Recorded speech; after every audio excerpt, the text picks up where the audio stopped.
You are welcome on the KIN-MATICS channel. Today we're going to be solving this problem.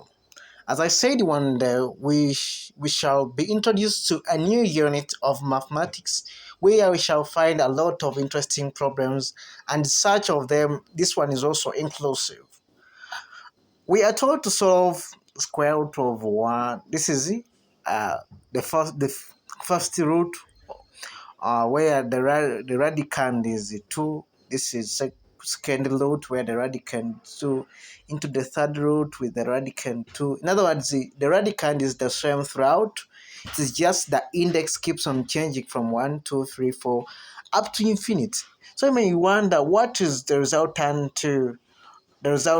value for this problem. Don't worry, you are with me to solve this. In the beginning, allow me let the whole entire problem, it is so big for me to go on with it every time.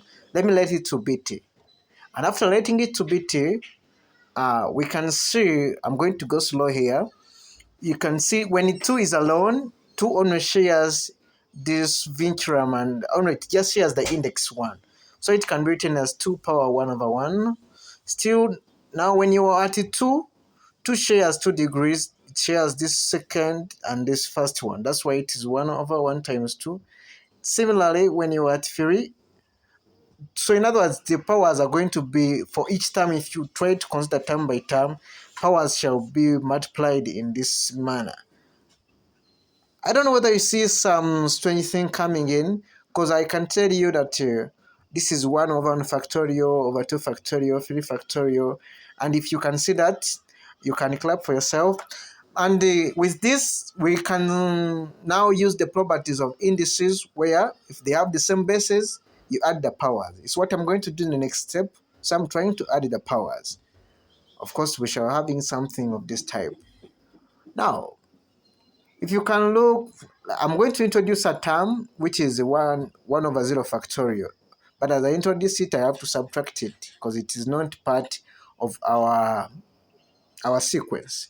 And introducing it, now I know something has already come in your mind. If you remember the expansion of exponential x, because this one can be written in sigma notation as in sum from 0 to infinity over 1 power n over n factorial.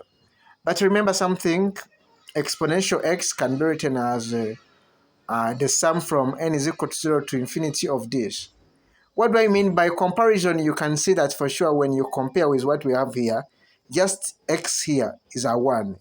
So that's what I'm saying by comparison, x is equal to 1. What does it mean? Meaning the sum we had in our problem up here, it is just a what? This is just an e. There's nothing big with it. It's just exponential 1. Hopefully I am not confusing you at that step. And if it is not giving more sense, you can try to repeat this video at this step and you try to get it. Otherwise, right now we can conclude that t is equal to 2 power negative 1 plus e power 1. Thus we have solved our problem, meaning the problem that was given to us, and we can now see it is 2 power exponential e minus 1. The entire problem can be simplified in just a small thing like that. If you like this video, please kindly subscribe for more coming videos and alarms for the new notifications. Thanks for watching.